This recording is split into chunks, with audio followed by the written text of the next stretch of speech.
Hi everyone, welcome back to my channel. कैसे हैं आप सभी? I hope you all are doing good. हम सभी मज़े में हैं। एंड आज है Sunday. Happy Sunday to all of you. और ये व्लॉग शुरू किया है सुबह से। ब्रेकफास्ट बनाने की तैयारी कर रही हूँ मैं। तो मैंने ना स्प्राउट्स बनाए थे। मतलब मैंने ये जो आप देख रहे हो कैसरोल, अभी क्योंकि ये मेरा काफ़ी पुराना कैसरोल है। हम लोग ज़्यादातर अभी फुल्के बने अभी खा लिए, ऐसा वाला सीन है। क्योंकि किसी का रूटीन ऐसा नहीं है कि कोई आए लेट और फिर उसको रोटी खानी हो। तो इसलिए कैसरोल यूज़ नहीं हो रहा था। तो मैंने इसको यूज़ करने का तरीका निकाला। मेरे पास एक्चुअली ना इससे बड़ा साइज़ में एक और कैसरोल है। तो अगर मुझे कभी रोटी पराठा रखने की ज़रूरत होगी तो I will use that casserole. इसको मैंने अभी मेरा स्प्राउट मेकर बना दिया है। तो मैं कोई भी दाल जिसका स्प्राउट करना है, जैसे यहाँ पे मूंग दाल का मैंने स्प्राउट किया था ना, तो उसको भिगा करके अच्छी तरह से फिर बाद में इसमें मैं डाल करके रख देती हूँ। जो कैसरोल्स होते हैं उसके अंदर थोड़ी सी हीट रहती ही है। तो ये 1 डे ओल्ड स्प्राउट्स हैं, बहुत अच्छे से बन जाते हैं। और बस आप थोड़ा थोड़ा इसको वॉश करते रहें। मतलब द थिंग इज स्मेल नहीं आनी चाहिए। तो आप स्प्राउट्स को जितना चाहें उतना लंबा उगा सकते हैं। और बहुत ही आसान है कैसरोल में स्प्राउट बनाना। मेरे पास एक स्प्राउट मेकर भी है, पर वो है ना 4 टियर है। और मुझे समहाउ ये वाला मेथड ज़्यादा अच्छा लगता है। मैंने छन्नी में भी पहले एक बार बना करके देखे थे, 1-2 बार। तो वो आइडिया भी अच्छा है, लेकिन छन्नी में जो रूट्स हैं ना वो फंस जाते हैं। और उसके बाद फिर जब आप उन्हें ज़बरदस्ती निकालो तो वो टूट जाते हैं, तो उसमें वेस्टेज होती है। तो इसलिए वो वाला आइडिया अभी मैंने बिल्कुल छोड़ ही दिया। वो तरीका मैं नहीं अपनाती। कैसरोल वाला अभी मुझे पसंद आ रहा है, जब तक कुछ नया और समझ आए। It is quite easy and convenient. यह है हमारा आज का ब्रेकफास्ट। तो मैंने स्प्राउट्स बनाए थे सिंपल से, और उसके ऊपर खीरा डाला है मैंने। खीरा कुकिंग में नहीं डाला, फिर वो अजीब ही हो जाता है। कुकिंग में जब खीरा जाता है ना, अजीब नहीं पसंद आता। तो थोड़ा ठंडा क्रंची फ्रेश ही अच्छा लगता है। साथ में थोड़े मस्क मेलन हस्बैंड ने काट लिए थे, और भाई चाय चाहिए इसलिए चाय मैंने बना ली। कोई कॉम्बिनेशन है नहीं इसके साथ चाय का, पर मैंने चाय बना ली थी। थोड़ा ब्रेकफास्ट के साथ चाहिए।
इसके बाद दिन भर के जैसे काम रहते हैं वही हो रहा है। मैंने शावर लिया, सर धुला था। और मुझे ना एक्चुअली आप लोगों से एक हेल्प चाहिए। ये वाला जो अपार्टमेंट है जिसमें मैं अभी रह रही हूँ, इसमें है काफ़ी सारी खिड़कियाँ। और काफ़ी सारी खिड़की होने का मतलब है काफ़ी सारे ग्लास भी हैं, यानी कि शीशे।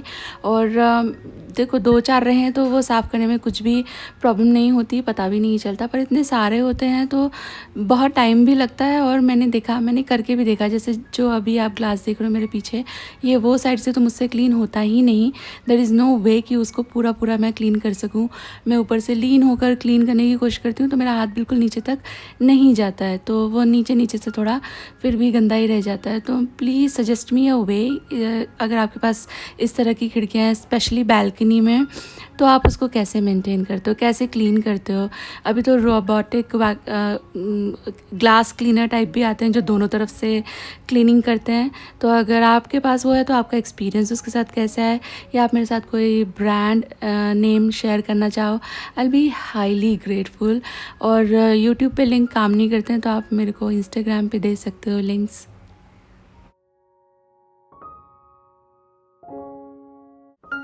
और ये सोफ़ा अभी जा रहा है।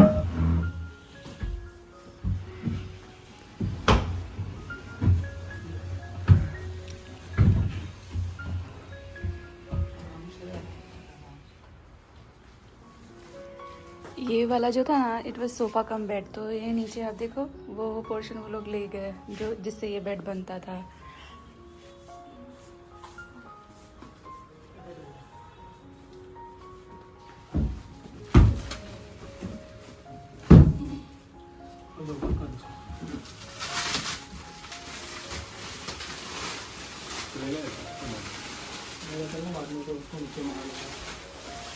और इस बार मैंने इसके लिए मना बोला था ना, इस बार वो भी नहीं आया, प्लेन। बस बस बस बस बस।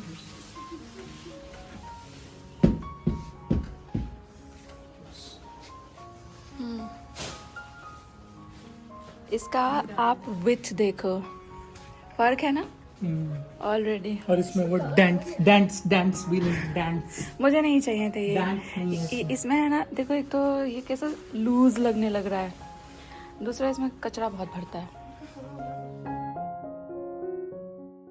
और जो लास्ट व्लॉग था जहाँ मैं आपके साथ ग्रॉसरी वाला व्लॉग शेयर कर रही थी, उसी दिन ये सोफ़ा आ गया था, बट आई सेड कि नेक्स्ट वाले में मैं आपके साथ शेयर करूँगी क्योंकि मेरा टेबल भी एक्सपेक्टेड है। टेबल तो नहीं आया तो आई थॉट ये मैं आपके साथ शेयर कर ही देती हूँ, दिखा देती हूँ।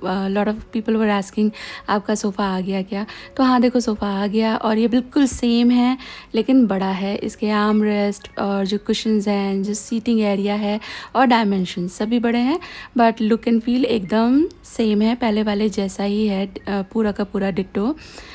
इट्स जस्ट दैट कि ये उतने डायमेंशन का है जितने के लिए आई पेड देम। उसके बाद फिर मैं बनाने लगी थी कढ़ी।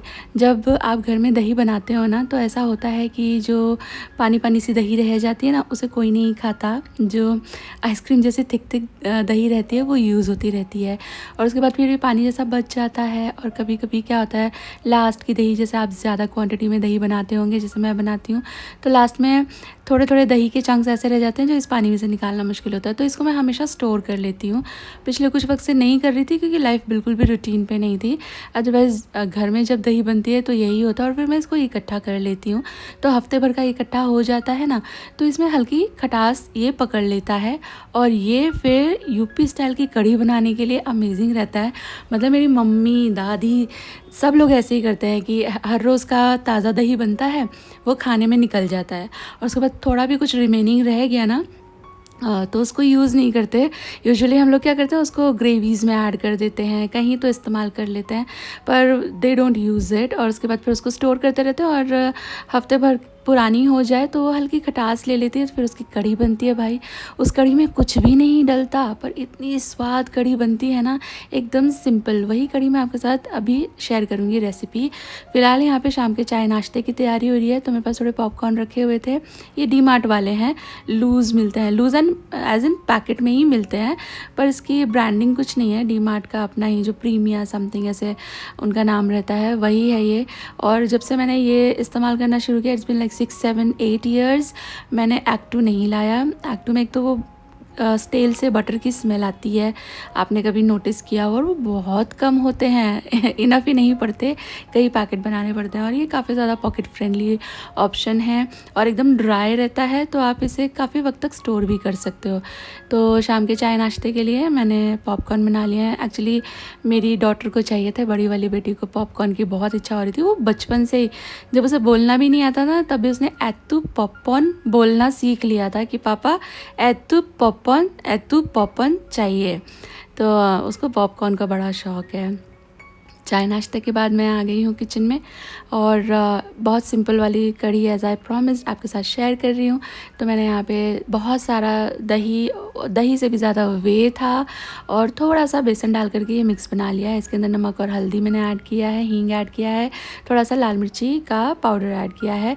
लाल मिर्ची का पाउडर एक है जो आप अपने हिसाब से कम ज़्यादा डाल सकते हो, बाकी सब तो देखो स्वाद के हिसाब से ही जाएंगी। जो यूपी स्टाइल की कढ़ी रहती है ना, इसमें प्याज लहसुन वगैरह चीज़ें नहीं डलती। देखो डलती भी हैं, बहुत लोग डालते भी हैं, पर ये बिल्कुल बेसिक वाली मैं बना रही हूँ जिसमें प्याज नहीं है, लहसुन नहीं है, कुछ नहीं है, और ये बहुत स्वाद बनती है। तो इसलिए मैंने इसमें कुछ नहीं डाला, आप चाहो तो डाल लेना। पर वही है, वेरिएशन आ जाएगा। थोड़ी वैरायटी कर करके मैं भी कढ़ी बनाती हूँ। ये वाली कढ़ी ऐसे सिंपल ही बनाना, आपको बहुत अच्छी लगेगी। तो मैंने कढ़ाई ले ली है बड़ी सी, क्योंकि कढ़ी जितनी कढ़े उतनी अच्छी बनती है। इसको खदकाना होता है तो ज़्यादा बड़ा वेसल रहे तो अच्छा रहता है। तो मैंने ऑयल के अंदर डाला था सूखी लाल मिर्चें, नॉन निगोशिएबल है, ज़रूर से डालना, मेथी दाना और हींग। और उसके बाद कढ़ी मिला दी थी। इसके बाद इसको कंटिन्यूसली चलाते रहना जब तक कि इसमें उबाल आए। थोड़े से कच्चे चावल मैं इसमें ऐड करती हूँ जो सोक नहीं किए हैं, बस ऐसे ही हाथ से क्लीन करके ऐड कर देना। ये मेरी मम्मी का ट्रिक है। बहुत लोगों को कढ़ी का पता नहीं चलता ना कि कब पकी है, कच्ची कढ़ी रह गई, कच्ची कढ़ी से पेट ख़राब हो गया। तो ये वाला आप एक ट्रिक अपना लो, आपकी कढ़ी कभी कच्ची नहीं रहेगी। ये वाले चावल जब पक जाए तो कढ़ी पक गई है। तो बस मैंने कढ़ी रख दिया साइड में, उबाल आ जाएगा तो उसे फिर अनअटेंडेड छोड़ सकते हैं। बीच बीच में चलाते रहना, उबाल आने तक नॉन स्टॉप चलाना है, नहीं तो तले में लग जाती है, कभी कभी फट भी जाती है।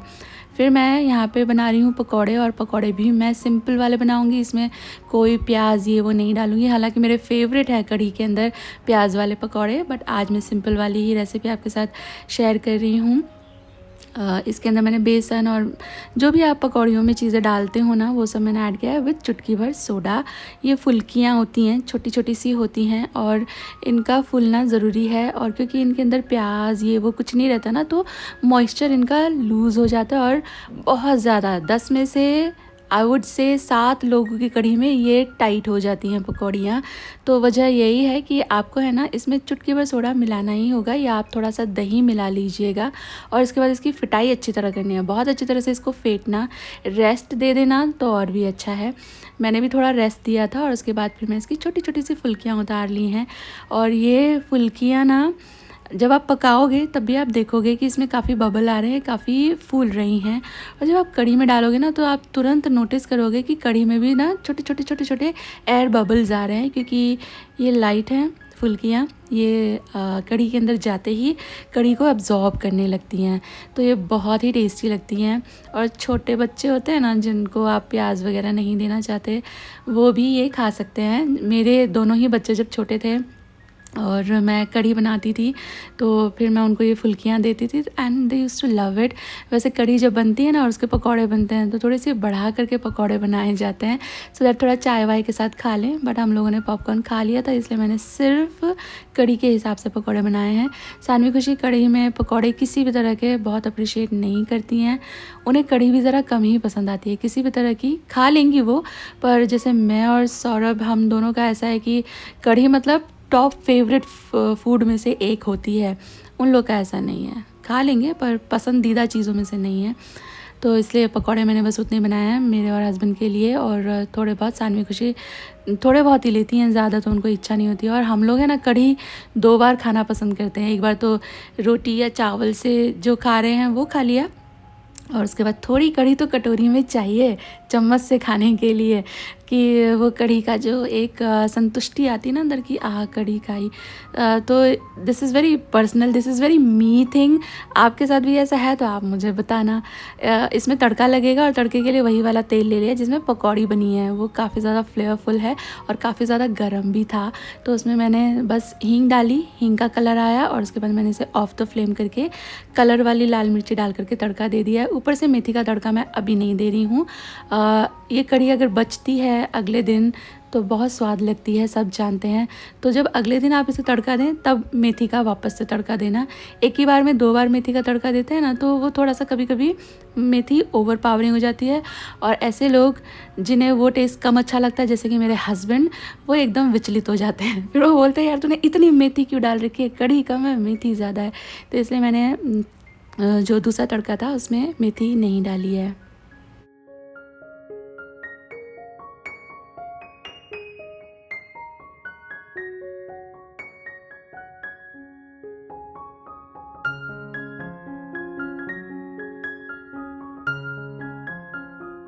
और बस अभी हम लोग बैठेंगे हमारा सिंपल सा डिनर करने। और लास्ट घर में ना बहुत प्यार से डाइनिंग टेबल मैंने सजाया था, वहाँ पे लाइट भी अच्छी लगाई थी, उधर एसी भी था। तो मुझे लगा था कि मतलब बहुत मज़ा आया करेगा यहाँ पे खाना खाने में। बट क्योंकि वहाँ फ़ैन नहीं था ना, बस एसी था, तो कुछ ही लोगों को हवा आती थी, और जो लोग अंदर एसी के नीचे की तरफ जाके बैठते थे उन लोगों को हवा ही नहीं लगती थी। तो धीरे धीरे फिर हमारा डाइनिंग टेबल पर बैठ खाना छूट गया। तो उस मिस्टेक से मैंने लर्न किया कि आपका खाना का एरिया जो भी है, चाहे आप डाइनिंग डाइनिंग टेबल पे खाते हो, चाहे आप ज़मीन पे खाते हो, कहीं भी खाते हो, उसके ऊपर पंखा ज़रूरी है।